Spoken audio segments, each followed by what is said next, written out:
Ne gjurmuam çdo vizitor në ishullin Epstein. Edhe pas vdekjes, sekretet e Jeffrey Epstein mbeten të ruajtura me kujdes. Por në fillim të këtij viti, u drejtova një hetim të Wired, që zbuloi të dhënat e pothuajse 200 telefonave celular që u përkisnin vizitorëve në ishullin e tij famkeq pedofil. Të dhënat ishin aq të sakta, saqë ne ishim në gjendje të gjurmonim udhëtimet e këtyre vizitorëve me një saktësi prej centimetrash, duke përfshirë lagjet e tyre, ndërtesat e origjinës dhe shtigjet që ata ndoqën për të arritur në ishull. Këto gjurmë digjitale dokumentojnë udhëtimet e shumta të individëve të pasur dhe me ndikim, të cilët me sa duke nuk dekurajojnë nga statusi i Epstein si një shkelës seksuali i dënuar. Analiza e të dhënave nga Wired është duke vazhduar dhe ngre pyetje të thella në lidhje me privatësinë dhe mbikëqyrjen. Këto janë të dhënat sekrete të ishullit Epstein në rrjet. Ky është Little St. James, i njohur dhe si ishulli Epstein. Këto pika të kuqe në art përfaqësojnë disa nga 11.279 koordinatat që mora. Ato u lanë të ekspozuara në internet nga një ndërmjetësi të dhënave të vendodhjes në lidhje me Departamentin e Mbrojtjes të quajtur Nair Intelligence. Midis vitit 2016 dhe arrestimit të fundit të Epstein në vitin 2019, Nair mblodhi të dhëna në më shumë se 200 telefona celular që vizituan ishullin. Nuk e dim pse e bën këtë, ose cili klient, ose klienti mundshëm i Nair. Vendosi të kërkonte të dhënat në këtë mënyrë për të prodhuar artat.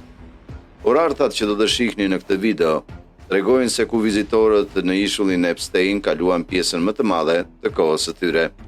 Le të bëjmë një aprapa. Mund të pyesni veten, ku është ishulli Epstein? Gjithsesi, është këtu. Little St. James është një ishull privat që është pjesë e ishujve të virgjër të Shtetet Bashkuara të Amerikës, një territor i pa inkorporuar i Shteteve të Bashkuara në detin e Karaibeve. Epstein bleu Little St. James në vitin 1998 për $7.95 milion. Është rreth 71 akra, sa madhësia e 54 fushave të futbollit.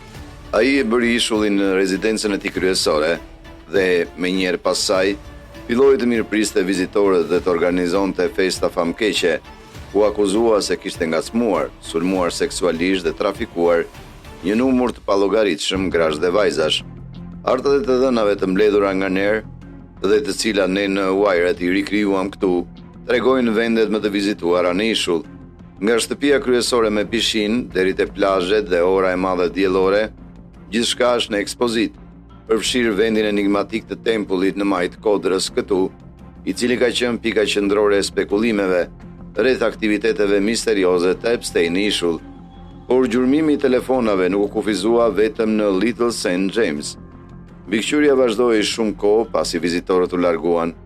Të dhënat zbulojnë vendodhjen e vizitorëve 30 minuta para dhe pas mbritjes në ishull, të cilat na tregojnë rrugët e sakta që të gjithë ndërmorën për të arritur atje. Disa zbarkuan këtu në aeroportin Cyril A. King në ishullin fqinj St. Thomas. Me avionin e tij privat dhe terminalet VIP, ishte qendra e nisjes për aeroplanin Boeing 727 me 200 vendet e Epstein, të quajtur Lolita Express. Ne shohim pika të dhënash të grumbulluara në plazhe, hotele dhe vend pushime luksoze të ndryshme të zonës, përfshirë hotelin në Ritz-Carlton këtu. Për të shkuar në ishullin e Epstein, shumë vizitorë hipnin në një varkë në një skelë të caktuar, në American Yacht Harbor, një marinë private në St. Thomas, në pronësitë e Epstein atë kohë. Prandaj, ne shohim një rrjedhë lëvizje përmes ishullit të madh të St. James, një ishull më i madh pak në veri, të cilin Epstein e bleu në vitin 2016 për $22 milion. Ai kishte shpresuar ta zhvillonte atë, por u përball me sfida ligjore pasi dëmtoi shkëmbin koralor të ishullit dhe habitatet e mbrojtura. Të dhënat më pas gjurmojnë lëvizjet e vizitorëve, ndërsa ata transportoheshin me traget në skelën private të Epstein në Little St. James. Epstein gjithashtu kishte një platformë ulje helikopterësh në ishull dhe zotëronte të paktën një helikopter, një Sikorsky S-76, të cilin e përdorte shpesh për transportuar veten, mysafirët dhe viktimat nga aeroporti ose diku tjetër, sipas dokumenteve ligjore dhe dëshmive. Vlen të përmendet se të dhënat zbulojnë një rrjedhë të rregullt trafiku për në dhe nga Little St. James midis viteve 2016 dhe 2019. Shumë njerëz vizitonin ishullin edhe pasi Epstein kishte pranuar fajësi në vitin 2008 dhe kishte vuajtur dënimin me burg për përfshirjen e një të mituri në prostitucion. Nëse vazhdojmë të ndjekim gjurmët e të dhënave dhe zgjerojmë pikpamjen tonë, do të shohim se gjurmimi i vizitorëve vazhdon, pasi ata të jenë larguar nga ishulli dhe, me sa duket, të jenë kthyer në shtëpi. Të dhënat e inteligjencës së afërt që zbuluam identifikojnë 166 vende në të gjithë Shtetet e Bashkuara, në 80 qytete në 26 shtete.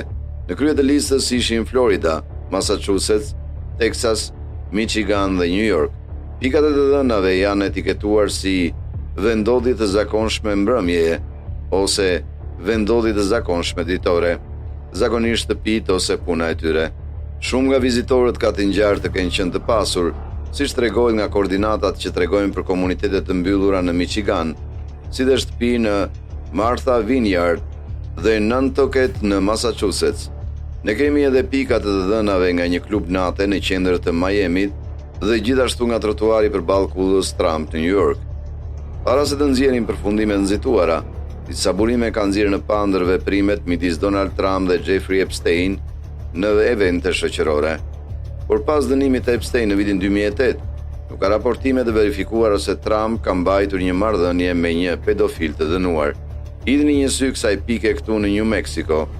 Kjo është një pronë që ishte në pronësitë e Epstein, një fermë e izoluar prej 8.000 akrash.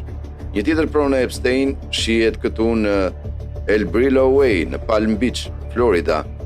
Kjo rezidencë buzuit, ushit, ushem dhe tani po rindërtohet, por ishte vendi ku prokurorët pretenduan se Epstein trafikoi shumë vajza të mitura me qëllim që t'i ngacmonte dhe abuzonte me to. Por ne nuk shohim vetëm koordinatat e shtëpive të pasura midis të dhënave. Të ardhurat mesatare familjare të Palm Beach janë më shumë se 2 fishje atyre të komuniteteve aty pranë, ku shohim edhe pikat të dhënash. Një mundësi mund të jenë në ligjet e gjera të privatësisë në Evropë. I konsideruar si ligji më i fortë i privatësisë dhe sigurisë në botë, rregulloria e përgjithshme e mbrojtjes së të dhënave u jep evropianëve të drejta të forta për të dhënat e tyre personale, madje edhe jashtë Evropës.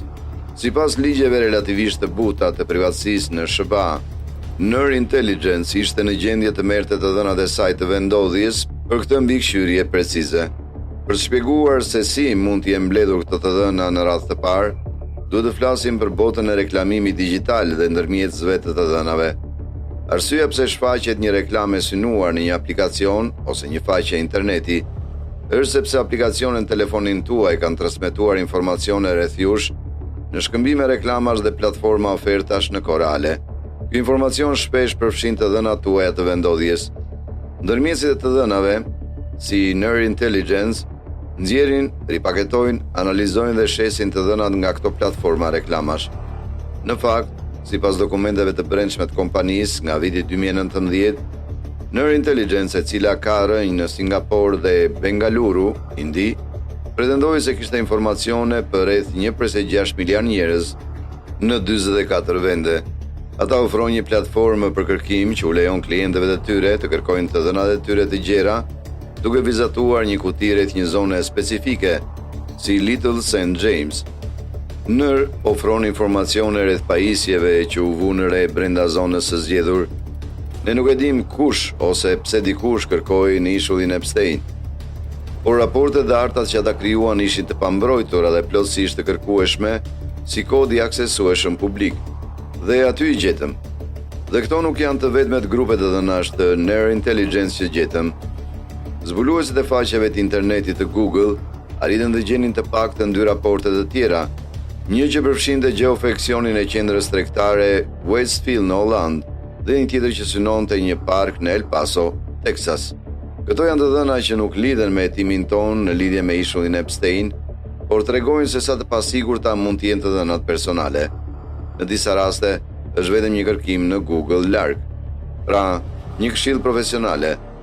Nëse nuk doni që të dhënat tuaja personale të notojnë ujërat e turbulla të reklamave programatike, sigurohuni që të kufizoni gjurmimin e reklamave në telefonin tuaj, që aktivizoni shërbimet e vendodhjes dhe kukit e palëve të treta dhe përdorni një bllokues reklamash. Pra, çfarë ndodhi me ishullin pasi Epstein thuhet se kreu vetvrasje në një burg federal të Manhattanit, ndërsa priste gjyqin për trafikim seksual?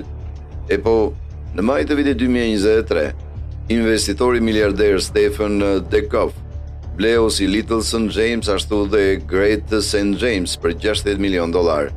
Ai aktualisht po ndërton një vendpushim luksoz në Little St. James, që thotë se mund të hapet që në vitin 2025. Gjithashtu, Ghislaine Maxwell, i shoqe britanike e shoqërisë së lartë dhe bashkëpunëtore Epstein, u dënua në vitin 2021 për 5 akuza, përfshirë trafikimin seksual të miturve me forcë. Maxwell u arrestua në Bradford, New Hampshire, e ndjekur në një shtëpi me vlerë $1 milion nga agent federal, duke përdorur të dhëna vendodhje të nxjerra nga telefoni i saj celular. Unë jam Dhruv me rotra. Hetimi Wired mbi të dhënat sekrete të ishullit të Epstein vazhdon